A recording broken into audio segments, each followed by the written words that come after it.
ونصلي ونسلم على رسوله الكريم أما بعد أعوذ بالله من الشيطان الرجيم بسم الله الرحمن الرحيم من عمل صالحا من ذكر أو أنثى وهو مؤمن فلنحيينه حياة طيبة صدق الله العظيم إن الله وملائكته يصلون على النبي اللهم صل على سيدنا ومولانا محمد معدن الجود والکرم وآلہ وصحبہ وبارک وسلم۔ حمد و صلاۃ کے بعد آج رمضان المبارک کی 27ویں رات ہے۔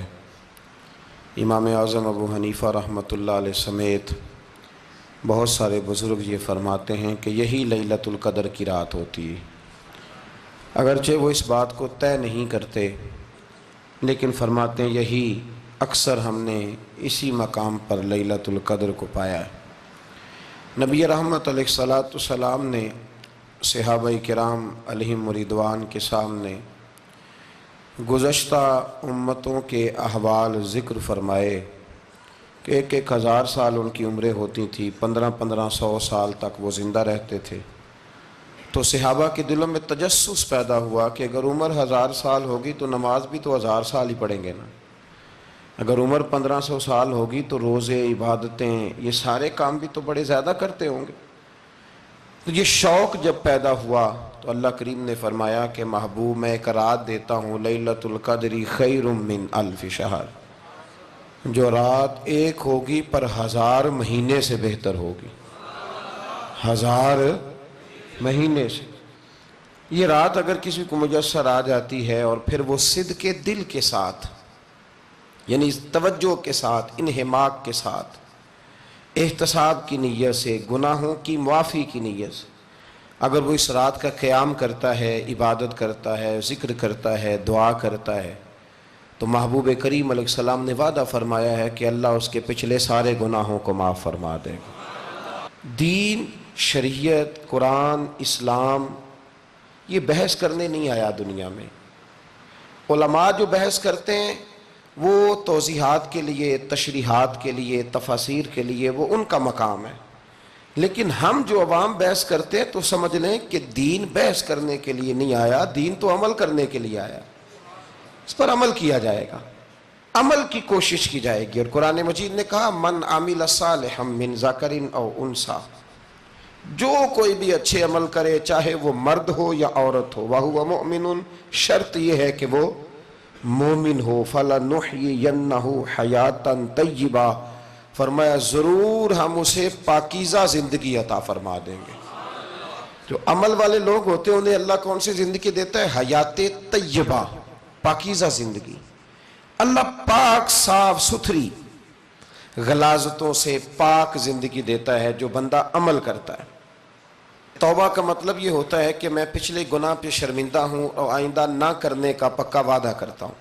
انسان ہے، وعدے کے باوجود بھی کہیں غلطی کر لیتا ہے تو اللہ معاف کرنے والا ہے، لیکن وہ ساری رات روتا رہا، ہر مسجد سے چیخنے کی آواز آئی، اس نے ساری رات مسجد میں رو کے گزاری، لیکن جھوٹ چھوڑنے کا اس کا ارادہ ہی کوئی نہیں۔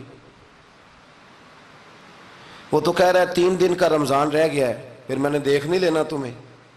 فساد چھوڑنے کا اس کا پروگرام ہی کوئی نہیں۔ وہ تو میاں طے شدہ بات ہے کہ سویرے وہ دکان پہ جائے گا اور صبح جو بیسن بیچے گا نا سموسے اور پکوڑے کے لیے، اس میں بھی ملاوٹ کرنے کا ارادہ رکھتا ہے۔ تو یہ ساری رات توبہ توبہ کہنے کا کیا مطلب ہوا؟ کھل کے ساری رات اس نے توبہ توبہ کی۔ حضرت عمر فاروق رضی اللہ تعالیٰ عنہ کے بارے میں امام ابن جوزی نے لکھا ہے کہ رات کو نا گھر کے اندر بیٹھے بیٹھے اچانک رو پڑے حضرت عمر، 62 سال عمر ہے، خلافت کے آخری ایام چل رہے ہیں، تو رو پڑے ایسے ہی گھر میں بلا وجہ ہی۔ آپ کی اہلیہ نے، زوجہ نے بیٹے کو اٹھایا، فرمایا پتہ کرو تمہارے باپ کو کیا مسئلہ ہے، کہیں کوئی تکلیف تو نہیں، درد تو نہیں، صاحبزادے آئے، ابا جی کیا بات ہے؟ فرمایا اماں کو بلاؤ۔ سب لوگ جمع ہو گئے تو جناب عمر فاروق رضی اللہ تعالیٰ عنہ فرمانے لگے کہ بیٹھو میرے ارد گرد۔ سب بیٹھ گئے تو فرمانے لگے آج جب میں مسجد سے نکلا تھا تو میرے نبی پاک کے سچے صحابہ، سچے رسول کے سچے صحابہ، حضور کے سچے غلام یہ کہہ رہے تھے کہ عمر بڑا ہی اچھا ہے، عدل والا ہے، انصاف والا ہے، تو ابا جی اس میں رونے والی کیا بات ہے؟ تو فرمانے لگے ڈر یہ لگتا ہے کہ باہر تو میں اچھا تھا، کہیں گھر میں تو نہیں کوتاہیاں کرتا رہا۔ میری بات پہ توجہ کرنا، کہیں گھر میں آپ باتیں سن لیں تو شاید جتنی میں کرتا ہوں دوسرا کاری کوئی نہ سکے، لیکن جب عمل کے راستے پہ ہم نکلتے ہیں تو وہ مسدود ہے، وہ بند ہے۔ عمل کس نے کرنا ہے؟ آپ کوئی آیت پڑھیں تو یہاں غلطی نکالنے والے 20 لوگ مل جائیں گے، 20 لوگ، لیکن اس آیت پہ عمل کرنے والے کتنے ملیں گے؟ تو حضرت عمر فاروق رو رہے تھے، کہنے لگے کہیں تمہارے حقوق تو نہیں پامال کرتا رہا؟ تو آپ کی اہلیہ نے جب سنا تو وہ کہنے لگی عمر مجھے تو بڑا پرانا شکوہ ہے، آپ کا جاہ و جلال اتنا تھا میں بات نہیں کر سکی۔ عمر تم نے سارا دن مسجد میں گزار دیا اور ساری رات نقاب اوڑھ کے مدینے کی گلیوں میں گزار دی، میں تو زندگی کی کوئی خوشی دیکھ ہی نہیں سکی۔ چاہ تو میرے اندر بھی تھے نا کہ میرا شوہر کچھ گھڑیاں بیٹھتا، کہیں مجھے لے کے جاتا، تو میں تو کچھ نہیں دیکھا، مجھے بڑا شکوہ ہے۔ تو حضرت عمر کہنے لگے چل اللہ کی رضا کے لیے معاف کر دے۔ بھئی معافی بیوی سے نہیں مانگی جا رہی، معافی اپنی غلطی کی مانگی جا رہی، یہ سمجھ لیں۔ بیوی کے لیے تو خاوند کا بہت بڑا مقام ہے نا، لیکن یہاں غلطی کس بات کی ہے؟ اپنی کمزوری پر غلطی کا اعتراف کر کے معذرت کا سوال کیا جا رہا ہے۔ تو حضرت عمر کہنے لگے معاف کر دے، تو اہلیہ کہنے لگی میں نہیں معاف کرتی، میری شرط پوری کریں۔ فرمایا وہ کیا؟ فرمانے لگی قیامت میں جب اللہ آپ کے لیے جنت کا حکم دے گا تو آپ میری سفارش کریں گے اللہ کی بارگاہ میں؟ سفارش کریں گے کہ یا اللہ مجھے کپڑے دھو کے دیتی تھی، میری عزت کی حفاظت کرتی تھی، میرے بستر کو پاک رکھتی تھی، کہیں گے؟ تو حضرت عمر فرمانے لگے تیرے ساتھ وعدہ رہا، رب نے اگر عمر کو اپنے فضل، اپنے کرم اور اپنے محبوب کے صدقے جنت دی تو عمر تیرے بغیر جنت میں نہیں جائے گا۔ عمل کا رستہ، عمل کا رستہ دیکھیں نا، 2 دفعہ استاد بات کرتا ہے، 2 دفعہ، اور کوئی زیادہ، ایک تو ہے نا کہ ایم اے اور جناب ایم ایڈ اور ایم فل اور پھر پی ایچ ڈی قسم کا استاد، ایک وہ جو matric P T C teacher ہے نا، وہ 2 دفعہ اسٹوڈنٹ کو کام کہے تو تیسری دفعہ وہ ناراض ہو جاتا ہے، کہتا ہے میں 2 دفعہ کہا ہے۔ بچے کو آپ 2 دفعہ کہتے ہیں اور اگر تیسری دفعہ کہنا پڑے تو غصہ آتا ہے نہیں آتا؟ بھئی تو نے اتنی دفعہ کہا تو سمجھ نہیں رہا بات کو۔ اور اگر اللہ کریم قرآن مجید میں سینکڑوں دفعہ کہے نماز پڑھو، سینکڑوں دفعہ، اور یہ بہانے کر رہا ہے، یہ بھی پروگرام بنا رہا ہے، پھر کہتا ہے میں بے چین رہتا ہوں، میں بے قرار رہتا ہوں۔ عمل کا رستہ اس کو اختیار کریں، آپ سکون میں رہیں گے۔ بد عمل آدمی اور بے عمل آدمی یہ ہمیشہ پریشان رہتے ہیں، ہمیشہ۔ عمل کریں، توبہ کریں تو پھر بدل جائیں، پھر تبدیلی آئے، اور یہ کوئی مشکل کام نہیں، جو بدلنے والے تھے وہ بدل گئے، بڑا کچھ کرتے تھے پر پھر وہ لوگ بدل گئے۔ حضرت فضالہ رضی اللہ تعالیٰ عنہ کہتے ہیں کہ میں بڑا دلدادہ تھا عورتوں کا، اور میرا ماحول یہ تھا کہ میں قتل بھی کر لیتا تھا، معاذ اللہ چوری بھی کر لیتا تھا، اور رات میری طبیعت تھی معاذ اللہ نئی سے نئی عورت کے پاس جانا۔ کہتے ہیں ابو جہل نے اعلان کیا کہ جو نبی پاک علیہ السلام کا سر اقدس معاذ اللہ کاٹ کے لائے گا، نقل کفر کفر نہ باشد، 100 سرخ اونٹ انعام ملے گا۔ تو میں نے ارادہ کر لیا کہ میں بہت سارا انعام حاصل کروں گا۔ قرآن مجید میں نا اللہ فرماتا ہے کہ بہت سارے لوگ ایسے ہیں جنہیں اگر میں رزق میں کشادگی دے دوں، زیادہ پیسے دے دوں، فرمایا باغی ہو جائیں، وہ سرکش ہو جائیں۔ یہ بہت سارے لوگوں کو جو اللہ تبارک و تعالیٰ اعتدال میں رکھتا ہے تو یہ ان کے لیے بہتر ہے۔ ہر بندہ دولت کے ہوتے ہوئے نیک ہو سکتا، تو یہ اللہ اگر رکھتا ہے نا اعتدال میں تو شکر کرے اللہ کا، ورنہ تو لوگ عیاشیاں کریں، پتہ نہیں کیا کچھ کر گزرے۔ تو حضرت فضالہ کہتے ہیں کہ میں نے خنجر تیار کیا اور میں نے بغل میں اس کو چھپایا، اوپر میں نے چادر اوڑھ لی۔ اب مجھے پتا تھا ظہر کی نماز کے بعد نبی پاک صلی اللہ علیہ وسلم طواف کعبہ کے لیے، بیت اللہ شریف کے طواف کے لیے جاتے ہیں۔ کہتے ہیں میں بھی اس طرف بڑھا، رستے میں نا وہ خاتون جس کے گھر میں نے رات آنا تھا، میں نے دروازے پہ دستک دی، میں نے کہا کہ تیار رہنا، تیار رہنا، آج میں بڑے پیسے لے کے آؤں گا۔ اسے میں نے یہ کہا اور پھر میں چلا گیا بیت اللہ شریف کا طواف کرنے۔ کہتے ہیں اللہ کے محبوب بھی طواف کر رہے تھے تو میں نے بھی طواف شروع کر دیا۔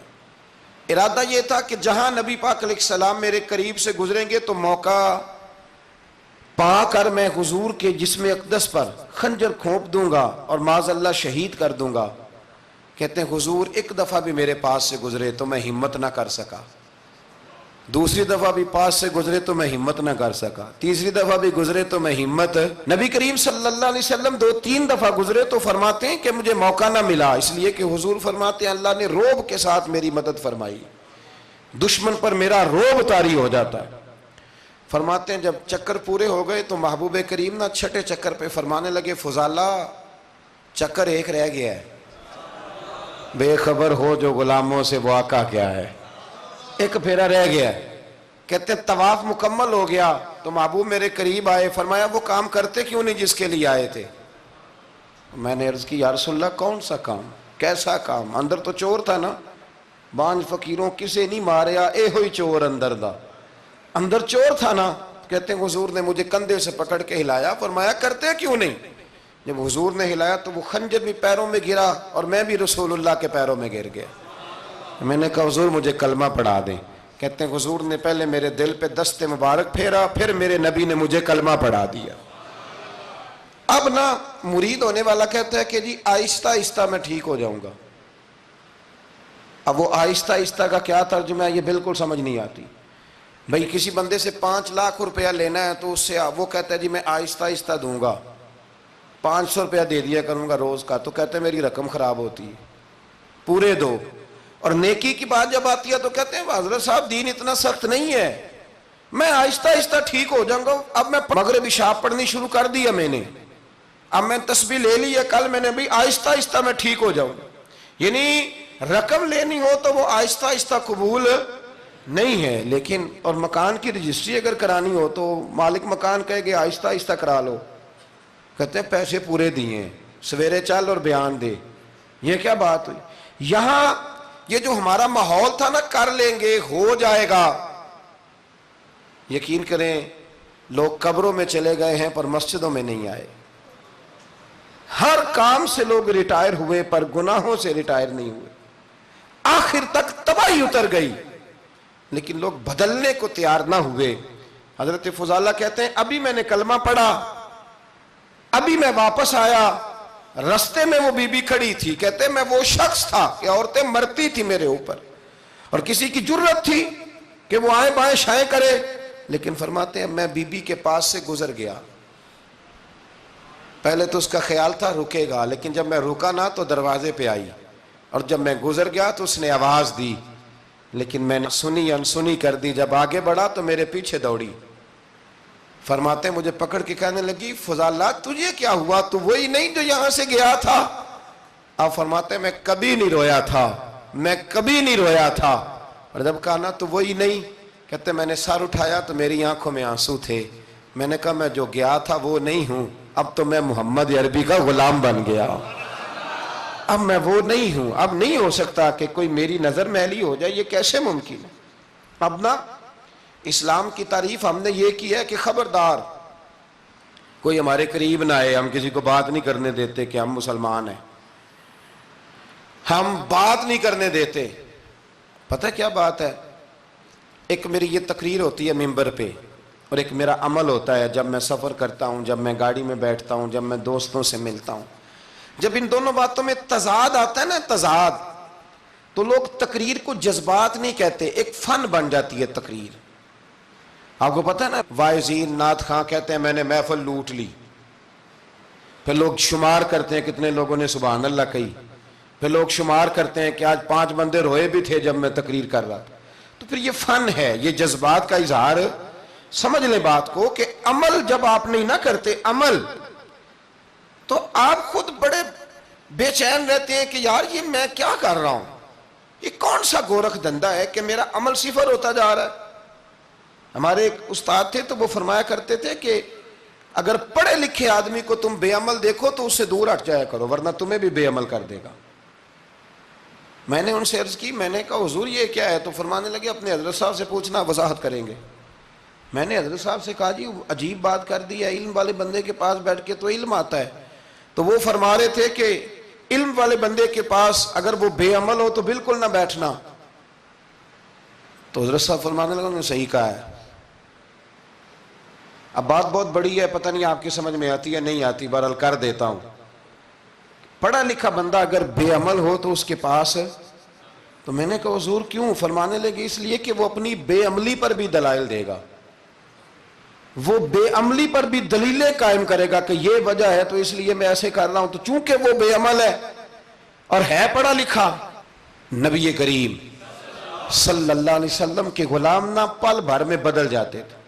اور اللہ تعالیٰ بھی نا بڑے موقع دیتا ہے ہمیں، بڑے موقع. حضور نے فرمایا جس نے ایمان اور احتساب کی نیت سے روزے رکھے وہ نئی زندگی کا آغاز کرے، اس لیے کہ اللہ نے اس کے پچھلے سارے گناہ معاف فرما دیے. میرے نبی کریم علیہ السلام نے فرمایا جو شخص بیمار ہو گیا، مریض ہو گیا، اور نسائی شریف میں فرمایا کہ 3 دن تک بستر پہ رہا اور اس نے شکوہ نہ کیا اللہ کا، اور جب وہ شفا یاب ہو کے بستر سے اٹھا ہے نا، تب اللہ نے اس کے پچھلے سارے گناہ معاف فرما دیے. اور فرمایا جو حج کرنے گیا، حج کر کے واپس آیا، اللہ کے حبیب فرماتے ہیں یوں سمجھے کہ میں آج ہی ماں کے پیٹ سے پیدا ہوا.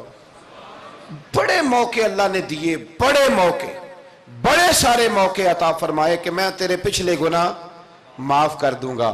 تو بھی تو نئی زندگی کا آغاز کرنا، تو بھی تو شروع کرنا نئے سرے سے، تو بھی تو بدل کے آنا، تو بھی تو اپنے اندر تبدیلی پیدا کرنا. سالوں بیت گئے، ہمیں سالوں بیت گئے، تقریر کرتے، تقریر سنتے، قرآن سنتے، پورا قرآن سنتے، ترجمہ اور تفسیر لوگوں نے پڑھ پڑھ کے بڑا جگہوں پہ لوگ دلائل دیتے، بات کرتے. کب وہ وقت آئے گا جب ہم عمل کریں گے؟ تھوڑا مجھے سفر کرنا پڑتا ہے، دنیا میں گھومتا رہتا ہوں، تو کچھ چیزیں ایسی ہوتی ہیں جو کبھی کبھی انوکھی ہو جاتی ہیں. میں ایک جگہ پہ تھا تو وہاں 4 5 6 عمرے کے ٹکٹ تھے محفل میں. تو ہمارے آپ کو پتہ ہے نا وہ جو دلیلوں والے لوگ ہیں ان بیچاروں کو بھی کوئی دلیل نہیں ملتی. تو ایک صاحب مجھے کہنے لگا جی عمرے کا ٹکٹ دینا جائز ہے قرآن اندازی کر کے؟ میں نے کہا یار چلو جائز ہی رہنے دو، تیری مہربانی، کہ اب اس پہ بھی اعتراض آ گیا ہے. میں نے کہا 100% جائز ہے، کوئی اس میں کوئی ایسی بات نہیں ہے. لیکن اندازی تو شروع ہو گئی جو حدیث میں نہیں آئی، عمرے کے ٹکٹ والی ہے جائز، پر نبی پاک نے جس قرآن اندازی کا کہا تھا وہ کب ہوگی؟ حضور نے فرمایا تمہیں پہلی صف کے ثواب کا پتہ چل جائے تم قرآن اندازی کرو. وہ کس دن کرنی ہے؟ کس مسجد میں ہوتی ہے؟ حضرت عبداللہ ابن مسعود فرماتے ہیں تمہیں پتہ چلے اذان کا ثواب کتنا، تم قرآن اندازی کرو. کب کرنی ہے؟ کون پڑھے گا اذان؟ کون یہ آگے بڑھ کے کام کرے گا؟ بھئی جو قرآن اندازی حدیث میں ہے وہ کب ہوگی؟ یہ تو قرآن اندازی شروع ہو گئی اور ہو رہی ہے. اب تو لوگ جہیز دینے لگے ہیں قرآن اندازی کر کے، یہ ماحول بن گیا. دین عمل کرنے کے لیے آیا ہے. جو حکم میرے نبی پاک کے غلاموں کو ملا انہوں نے عمل کر کے دکھایا، انہوں نے عمل کر کے دکھایا. وہ عمل کے میدان کے لوگ تھے. حضرت ابوبکر صدیق سے زیادہ روایات مروی نہیں ہیں، اگر ڈھونڈنے نکلو گے تو زیادہ قول نہیں ملیں گے ان کے. حضرت عمر فاروق کے زیادہ اقوال، زیادہ ارشادات آپ کو نہیں ملیں گے. حضرت سیدنا عثمان غنی کی زیادہ باتیں آپ کو نہیں ملیں گی. ان کا عمل ملے گا، ان کا کردار ملے گا، ان کا لب و لہجہ ملے گا، زندگی گزارنے میں کیا طریقہ اختیار کیا وہ آپ کو ملے گا. اب تو وہ لوگ رخصت ہو گئے جن کے عمل سے لوگ زندگی پکڑتے تھے، عمل سے، کردار سے. تو عمل کا رستہ کب اختیار کریں گے؟ آگے کب بڑھیں گے؟ میرے رسول کریم صلی اللہ تعالی علیہ وسلم کے غلام عمل کرتے تھے، اور جب عمل کرتے تھے پھر اس کا رزلٹ آتا تھا. یاد رکھنا رزلٹ نیتوں کا آتا ہے، ارادوں کا آتا ہے، عمل کا آتا ہے. گفتگو کا رزلٹ، آپ بڑا اچھا سبق سنا لیں تو پیپر نہ دیں تو پاس ہوں گے کہ فیل؟ آپ تو کہہ رہے تھے وہ مجھے سارا ہی آتا تھا. تو عمل آپ کرتے ہیں تو عمل پر نتیجہ ہوتا ہے، عمل پر. حضرت عبداللہ ابن مبارک رحمت اللہ علیہ کے جو والد تھے نا ان کا نام مبارک تھا. وہ ایک باغ میں رہا کرتے تھے، باغ کی دیکھ بھال کرتے تھے بڑے صاف ستھرے، بڑی ان کی طبیعت میں نکھار تھا. آج مسئلہ ہمارے ملک کا یہ ہے کہ ہمارے ملک میں صرف سیاستدان ہی جو ہے وہ غلط کام نہیں کرتا، یا بہت بڑی انڈسٹری ہو تو وہاں ہی خرابی نہیں ہوتی. بلکہ ریڑھی والے کا بھی اگر ہاتھ پڑ جائے نا تو چھوڑتا وہ بھی کوئی نہیں، الا ماشاء اللہ۔ وہ بھی جو اچھے اچھے آم ہوتے ہیں وہ فرنٹ پہ لگائے ہوتے ہیں، اس نے دکھانے کے لیے اور ہوتے ہیں اور دینے کے لیے اور ہوتے ہیں، اور وہ کہتا ہے کہ یہ بھی تو میں نے بیچنے ہیں نا، تو بھئی اگر یہ بھی بیچنے تھے تو اکٹھے لگانے چاہیے تھے، لیکن معیار ہے نا ہمارا، عمل کا رستہ مسدود ہے۔ حضرت مبارک جو تھے وہ مالی کے طور پر غریب آدمی تھے تو کام کاج کرتے تھے۔ تو ایک دن باغ کا مالک آ گیا، اس نے آ کے آپ سے کہا کہ کنوں کا باغ تھا، اس نے کہا کہ لاؤ ایک، کنوں لا کے دیا تو کھٹا تھا، اس نے کہا یہ نہیں ٹھیک، دوسری درخت سے لاؤ، دوسرے سے لائے تو وہ بھی کھٹا تھا، تیسرے سے لائے وہ بھی کھٹا تھا۔ کہنے لگا بیٹے کتنے سال ہو گئے تمہیں؟ تو فرمانے لگے 10-12 سال۔ تو کہنے لگے تمہیں ابھی بھی نہیں پتا کس جگہ کا کنوں میٹھا ہے، سارے کڑوے لائے ہو؟ تو آپ فرمانے لگے آپ نے مجھے دیکھ بھال کے نہیں رکھا ہوا ہے، کنوں چکھنے کے لیے نہیں رکھا، مجھ سے قسم اٹھا لیں کبھی میں نے چکھا بھی ہو، اس لیے کہ میرے ذمے اور کام۔ باغ کا مالک اتنا خوش ہوا کہ اس نے آزاد بھی کر دیا، اپنی بیٹی کا نکاح بھی کر دیا، اور وہ باغ بھی آپ کو تحفے میں ہی دے دیا۔ ان کے گھر حضرت عبداللہ بن مبارک پیدا ہوئے۔ ان کے والد گرامی کہتے ہیں کہ ایک دن پھر ایسا ہوا کہ میں نے نا باغ بڑا سجایا، سوارا، محنت کری، بادشاہ آ گیا۔ تو بادشاہوں کو بھی کچھ چیزیں پسند آ جاتی ہیں نا، اور ہمارے ملک میں تو ڈھیر سارے لوگ بادشاہ ہیں، ڈھیر سارے لوگ بادشاہ ہیں۔ اگر کسی تگڑے بندے کو کسی غریب کی جھونپڑی پسند آ گئی پھر اسے دینی ہی پڑے گی، بلکہ ایسی ایسی خبریں سننے کو ملتی ہیں کہ چودھری صاحب نے آ کے کہا ہے کہ مفت دینی ہے کہ پیسے لے کے دینی ہے، یہ یہاں تک خبریں۔ تو بادشاہ آ گیا، اس نے دیکھا بڑا سجا سنورا باغ ہے، اس نے حضرت مبارک سے کہا کہ مجھے نا جوس بنا کے پلاؤ کنوں کا۔ تو حضرت نے اسے نا جوس دیا، اس نے پیا تو بڑا مزہ آیا، کہنے لگا ایک گلاس اور نہیں دیتے؟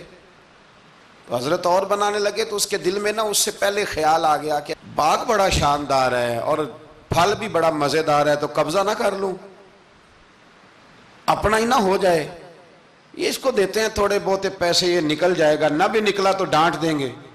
اتنی دیر میں نا حضرت مبارک رحمت اللہ تعالیٰ علیہ ایک گلاس شربت کا اور بنا کے لے آئے، بادشاہ کو دیا نا، تو اب جو گلاس آیا تو کڑوا تھا، کسیلا تھا، کھٹا تھا۔ تو بادشاہ کے گلے کو پڑا تو کہنے لگا یہ تم نے کیا کیا؟ پہلے تو بڑا میٹھا تھا، باغ وہی ہے تو ذائقہ کیسے بدل گیا؟ تو آپ فرمانے لگے وہ بادشاہ کی نیت بدلی ہے نا، بادشاہ کی نیت بدلی ہے تو اس کا بھی ذائقہ بدل گیا ہے، تو نیت نہ آپ کی بدلتی۔ تو اور یہ حضور کا فرمان ہے، فرمایا اللہ کے کچھ بندے ایسے ہوتے ہیں جو اللہ کے دیے ہوئے نور سے دیکھتے۔ کہا آپ کی نیت بدل گئی تو اس کا ذائقہ بدل گیا۔ اب بادشاہ نے دل میں کہا نہیں یار بندہ کہہ تو ٹھیک ہی رہا ہے، یہ تو اس کی محنت سے اللہ نے پھل دیا ہے، مجھے ایسا نہیں کرنا چاہیے۔ تو حضرت دوڑ کے گئے تو دوسرا جوس کا گلاس بنا کے لائے، اب دیا تو میٹھا تھا، کہنے لگا اب کیا ہوا؟ فرمانے لگے آپ کی نیت ٹھیک ہو گئی ہے تو رب نے ذائقہ بھی ٹھیک کر دیا ہے۔ نبی پاک علیہ السلام نے فرمایا اللہ تو تیرے گمان کے قریب رہتا ہے، تیرے گمان کے۔ یہ میں بچوں کو نا تھوڑے دن پہلے میں انہیں کہہ رہا تھا دین میں آگے بڑھنے کے لیے کوئی سیاست نہ کرنا، کوئی چکر نہ چلانا۔ میں نے چکر چلانے والے لوگ ہمیشہ پیچھے رہ جانے والے دیکھے، تھوڑا کر لینا پر اتنا کرنا جتنا مخلص ہو کے ہو سکے، کوئی چکر چلانا، کسی کھاتے میں پڑنا، اس سے بچنا، نہ پیچھے رہ جاؤ۔ میں نے بڑے بڑے تیز لوگوں کو زندگی میں زیرو دیکھا ہے، اور بڑے بڑے سادے لوگ جن کو 50,000 روپیہ گننا پڑ جائے تو تھک جائیں، لیکن اللہ نے انہیں دیا ہے تو بغیر حساب کتاب ہی عطا فرمایا ہے۔ تو ہم نہ نیتوں کے بل بوتے پر عمل کریں، خالی باتیں نہ کریں، آپ کا جو عمل ہوگا وہ آسانی کر دے۔ حضرت حبیب اجمی بڑے مالدار تھے، دنیا میں ڈھیر سارا فساد مالداروں کی وجہ سے ہوتا ہے۔ یہ جو شادیاں مہنگی ہوئی ہیں نا، یہ ابھی تھوڑا عرصہ پہلے کی بات ہے کہ شادی میرج ہال میں کرنے کا کسی دیہاتی کو کہتے تھے تو وہ کہتا تھا کہ میں نے نہیں میرج ہال میں کرنی، تھی کروں توڑی دیے۔ اب کیا ہوا ہے؟ کوئی منع کرتا ہے؟ بلکہ جو بڑے دور دراز دیہات ہیں ان میں بھی میرج ہال بن گئے۔ یہ امیر کچھ قباحتیں ایسی پیدا کرتے ہیں کہ غریبوں کے لیے بھی مشکل ہو جاتی ہے۔ یہ کچھ ایسے معاملات لاتے ہیں میدان میں کہ پھر عام لوگوں کے لیے اس میں مشکلات ہوتی ہیں، چونکہ وہ رواج بن جاتا ہے معاشرے کا۔ پیسے والا آدمی اس رواج کو لاتا ہے میدان میں، اس سے خرابی ہوتی ہے۔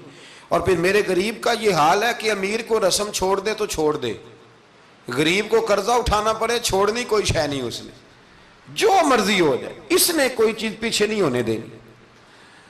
حضرت حبیب اجمی بڑے مالدار تھے، تو وہ کاروبار کر، یہ مالدار لوگ جو ہوتے ہیں نا، یہ تو کہتے ہیں پیسے کو پیسہ، ہے نا، کتنا مشہور ہے جملہ، پیسے کو پیسہ، تو یہ پھر مارکیٹ میں پیسہ پھینکتے ہیں، تو یہ پیسہ کھینچنے کے لیے پیسہ پھینکتے ہیں، پھر ایک دوسرے کو کہتے ہیں تیری وجہ سے مہنگائی ہوئی ہے، تیری وجہ سے مہنگائی ہوئی۔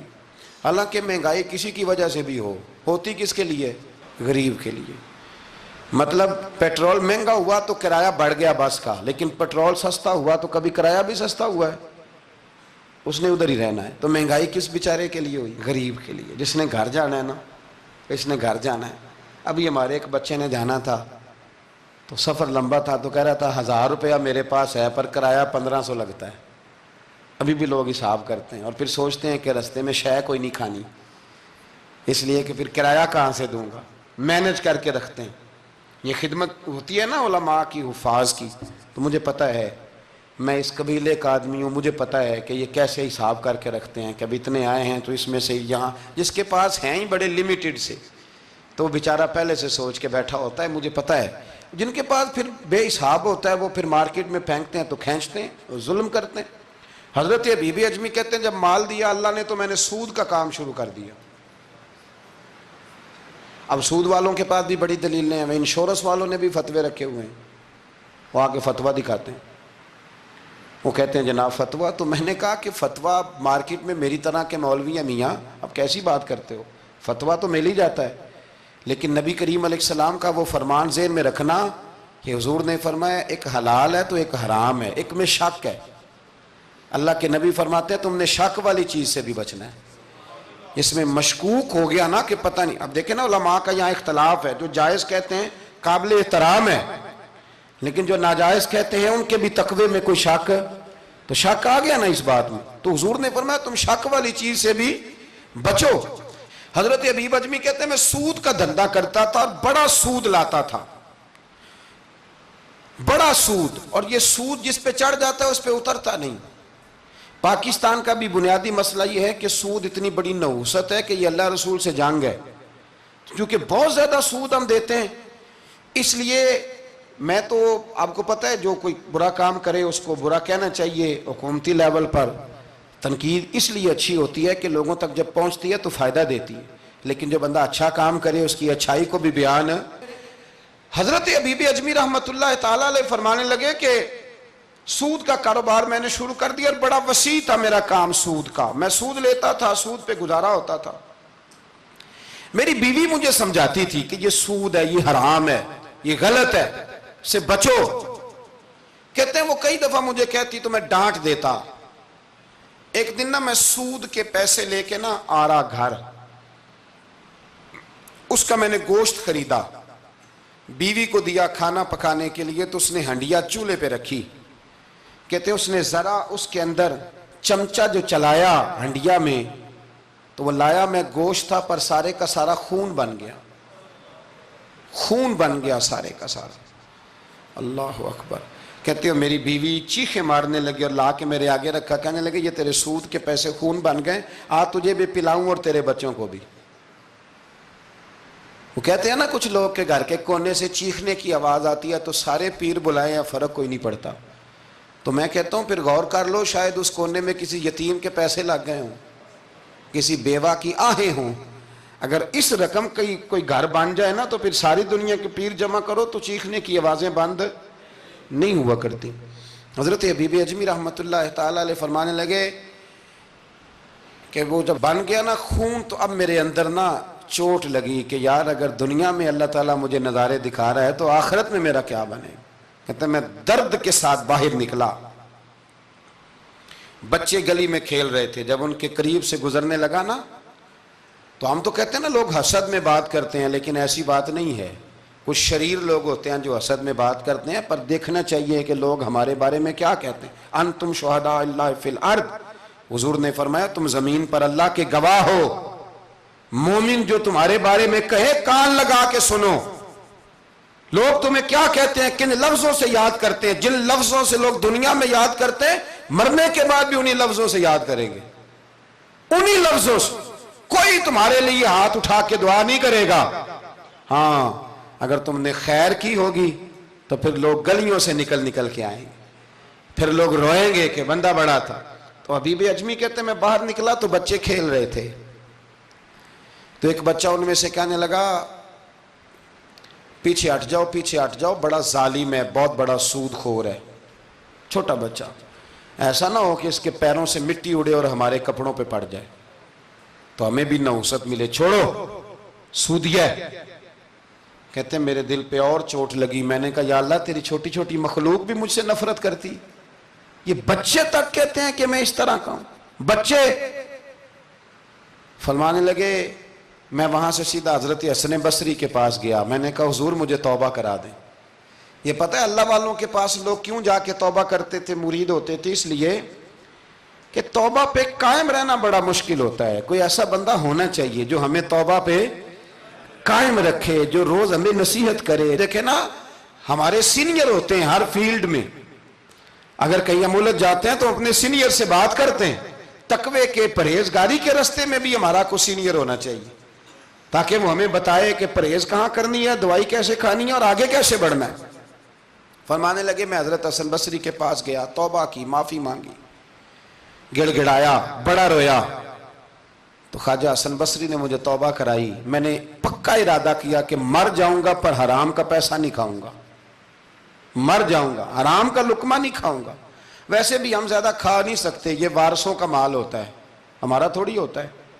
ہم کسی کے مال کے محافظ بنے رہتے ہیں، اور کھائے گا کوئی اور حساب دے گا۔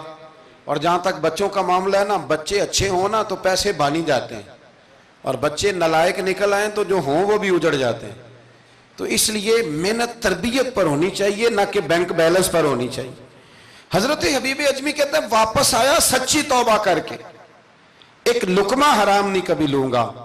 ابھی وہ بچے وہیں کھیل رہے تھے جن کے پاس سے میں گزر کے گیا تھا، کہتے ہیں واپس آیا تو وہیں کھڑے تھے، انہی بچوں میں سے وہی بچہ دوبارہ بولا، کہنے لگا پیچھے ہٹ جاؤ، پیچھے ہٹ جاؤ، اللہ کا ولی آ رہا ہے، کہیں ایسا نہ ہو کہ ہمارے پیروں سے گرد اڑے، اس کے کپڑوں پہ پڑے اور ہم بے ادب لکھ دیے جائیں۔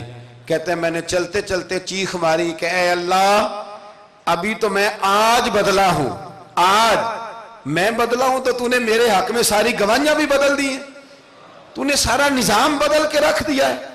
تبدیلی اپنے اندر لائیں، روح کے اندر لائیں، مزاج کے اندر لائیں۔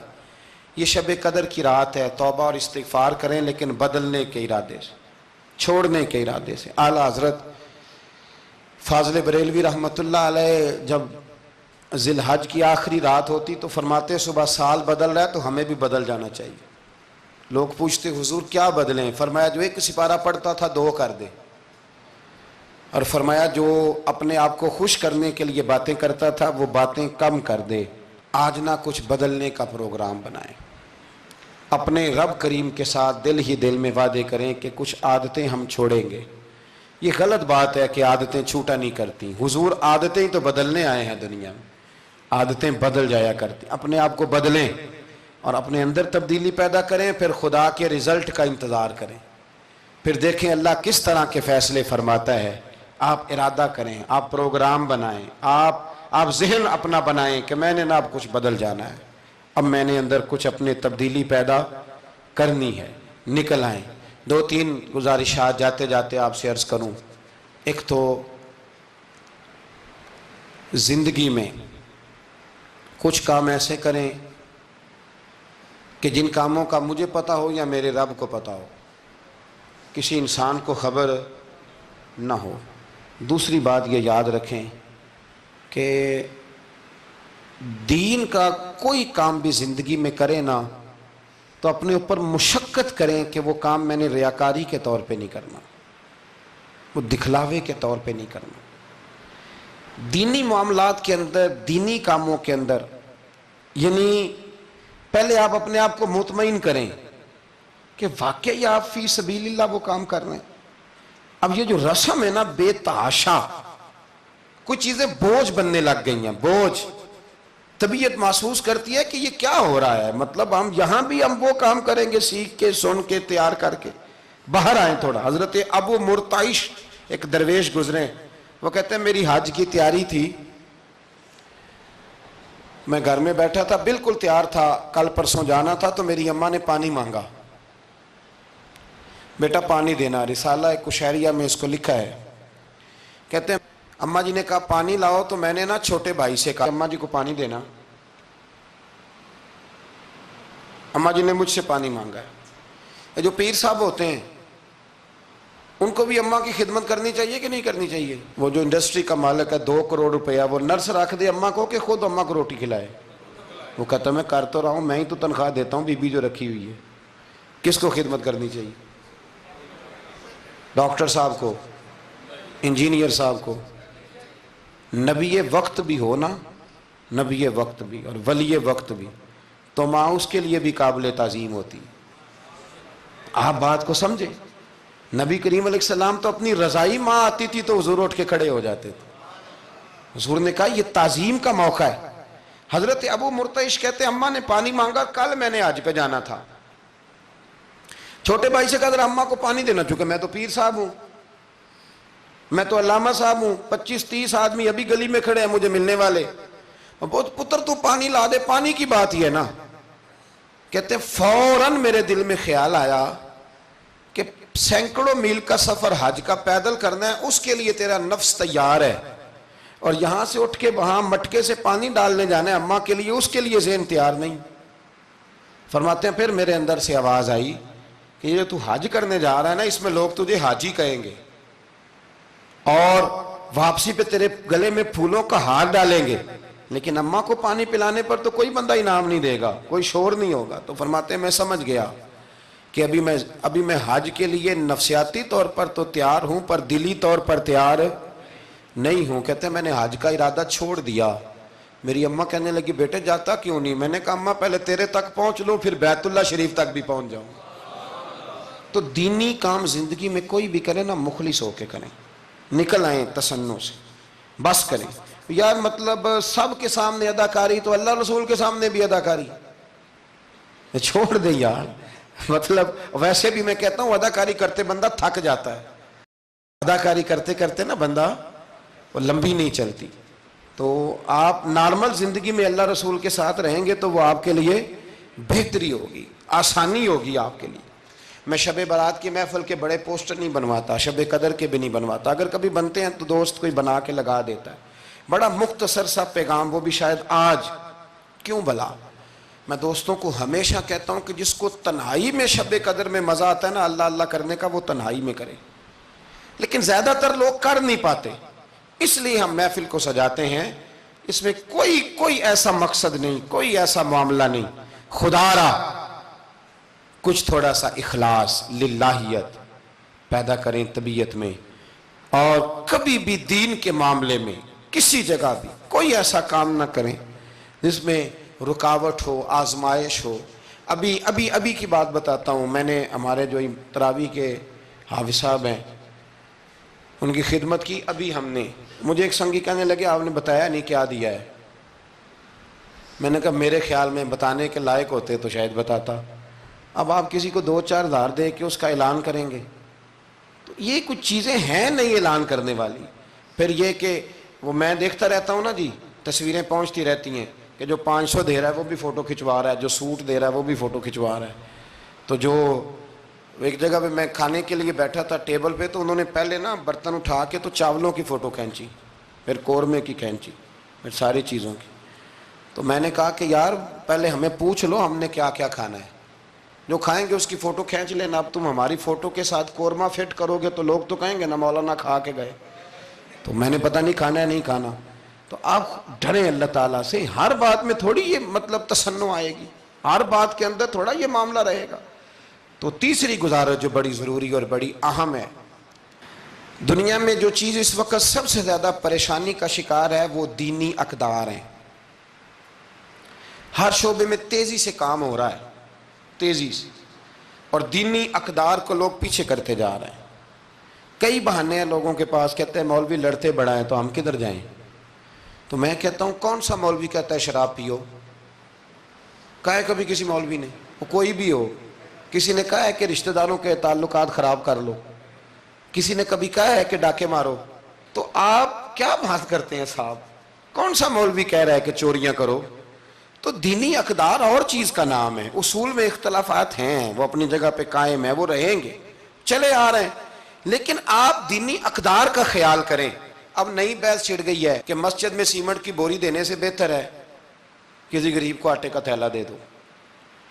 اصل بات یہ غریبوں کی آواز بند کرنا چاہتے ہیں۔ ایک مسجد واحد جگہ ہے جہاں سے غریبوں کی آواز بلند ہوتی ہے۔ سویرے تجربہ کرنا، سویرے کسی مسجد میں افطاری کے وقت پہنچنا، لائنوں میں لگ کے لوگ افطاری کر رہے ہوں گے اور سینکڑوں لوگ روٹی کھا رہے ہوں گے، اور ان میں امیر کوئی بھی نہیں ہوگا، سارے ماڑے لوگ ہوں گے۔ تو مسجد ہی تو ہے، جب بنتی ہے تو غریب کی بات ہوتی ہے، غریب کو روٹی ملتی ہے۔ یہ مدارس کے اندر سیٹھوں کے بچے پڑھنے آتے ہیں، تو یہ کفالت خانہ نہیں سمجھتے آپ تو لوگوں کو بھکاری بنا رہے ہیں، بھکاری۔ مجھے پتہ ہے کہ بہت بڑے ہاسپٹل میں جو صدقات اور زکوٰۃ کے نام پہ بنا ہے، وہاں بھی اگر آپ نے علاج کرانا ہے تو آپ کو پہلے رسوا ہونا پڑتا ہے۔ ناراض نہ ہونا، میں بتا رہا ہوں رسوا ہونا پڑتا ہے، میں ذمہ داری سے کہہ رہا ہوں۔ وہ کہتے ہیں جاؤ جا کے اپنے علاقے سے لکھوا کے لاؤ کہ ہم نے زکوٰۃ میں سے علاج کرانا ہے۔ لکھوانا پڑتا ہے کہ نہیں لکھوانا پڑتا؟ یعنی جو ہسپتال بنا ہی صدقات اور زکوٰۃ پہ ہے، میں کسی کو ٹارگٹ نہیں کر رہا، لیکن وہ کہتے ہیں جاؤ 4 آدمیوں سے لکھوا کے لاؤ۔ پہلے آپ نے لکھوانا ہے، پھر آپ نے تصدیق کرانی ہے، پھر پاپڑ بیلنے۔ تو کتنے لوگوں کے سامنے پردہ کھلا کے زکوٰۃ کے ساتھ آپ یہ کرا رہے ہیں؟ اور اصول کیا ہے؟ صدر الشریعہ فرماتے ہیں اگر تمہیں پتہ ہے میرے بھائی کو زکوٰۃ لگتی ہے تو بتا نا زکوٰۃ ہے، اسے کیا یہ عیدی ہے، بچوں کے کپڑے لے لینا، اسے بتا نا، پڑھیے بارے شریعت، بتا نا، اسے کہہ کہ یہ میری طرف سے تحفہ ہے، اسے کہہ ہی نا۔ اسلام اتنی پردہ داری، یہ جو ہمارے مدارس ہیں نا، میں بڑی ذمہ داری سے، یہ مجھ سے پہلے ایک دوست نے پوچھا، پھر 2 4 5 لوگوں نے پوچھ لی یہ بات، تو میں نے کہا کہ نبی پاک کو یتیموں غریبوں کا بڑا خیال تھا، پر حضور نے تو مدینے آ کے سب سے پہلے مسجد ہی بنائی ہے، حضور نے باقی سارے کام بعد میں کی۔ تو یہ اب نیا پراپوگنڈا ہے۔ دینی اقدار میں تھوڑا تھوڑا نا اپنا حصہ ڈالیں۔ کس طرح بھلا؟ کس طرح؟ جب بہت سارے لوگ دین کے مخالف بات کر رہے ہوں تو آپ ایک آواز صرف بلند کر دیں کہ نہیں یار ایسی کوئی بات نہیں ہے، دین کل بھی قابل عمل تھا، آج بھی قابل عمل ہے، قیامت تک قابل عمل رہے گا۔ آپ اپنا حصہ ڈالیں۔ وہ چندے دینے، وہ باقی معاملات بڑے بعد کے ہیں، لیکن میں سمجھتا ہوں سب سے زیادہ جس چیز کی ضرورت ہے وہ یہ ہے کہ ہم دین کے نمائندے بنیں۔ اب نہ 50 لوگ دین مخالف بات کر رہے ہوتے ہیں، پر ایک بھی اٹھ کے کہتا نہیں کہ یار یہ آپ ٹھیک نہیں کہہ رہے، یہ بات غلط ہے، یہ درست نہیں ہے۔ میں آپ سے گزارش کروں گا، وہ آپ کسی میدان میں بھی ہیں، کسی چوک میں بیٹھے ہیں، سوشل میڈیا پہ بیٹھے ہیں، کہیں بھی بیٹھے ہیں، آپ اپنے دین کے نمائندے بنیں۔ اس تیزی کے ساتھ لبرل لوگ دین کو بدنام کرتے ہیں، اس تیزی کے ساتھ نظام کو چلاتے ہیں، اتنی خرابی پیدا کرتے ہیں کہ آنے والی نسل دین بیزار ہوتی جا رہی، دین بیزار، یعنی بچے خوف کھاتے ہیں مسجد کے، مدرسے کے، مولوی کے نام سے خوف کھاتے ہیں۔